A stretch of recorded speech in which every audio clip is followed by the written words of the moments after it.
Hi friends, welcome back. So in this video, I'll be focusing on sanity testing and what are the different interview questions can be asked related to sanity testing, which I'm going to discuss in this video. The first question is, what is sanity testing? The sanity testing is nothing but it is again a subset of regression testing that focuses on very specific functionalities or areas of software application working correctly or after changes. That is a key here. Here we are more focusing on the specific functionalities or areas of the application. And the difference between sanity testing versus smoke testing is, smoke testing we are broader testing where we are concentrating on the critical functionality of the application. But in sanity testing, we are more focused on checking specific functionalities or areas of the changes. And the next one is, can you provide an example of a scenario suitable for sanity testing in banking application? It is an example we should provide here. After implementing a security patch, the sanity testing might focus on checking the login functionality, fund transfer and balance retrieval. These are some of the core things we should test as part of sanity testing. When should sanity testing be performed in software development lifecycle? Sanity testing usually performed after specific changes such as bug fixes, feature additions to ensure the modified areas works as expected. And what factors influence your decision on what to test to include in sanity testing suite? Here we have to include tests related to recent changes to ensure they have not adversely affected existing functionality. Also, we have to require to be tested. For instances, after UI redesign, sanity test might focus on layout and navigation.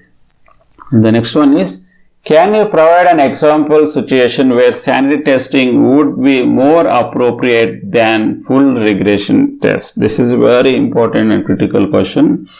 If a minor bug is fixed in a specific module, the sanity testing would be more appropriate to check only that module rather than time-consuming full regression.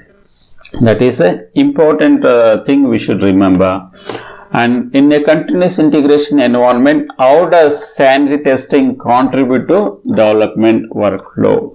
The sanity testing ensures that most recent changes integrate smoothly with the existing functionality that we are going to validate, and it is essential step before promoting a build for further testing or further deployment is also going to help by the sanity testing in the development workflow.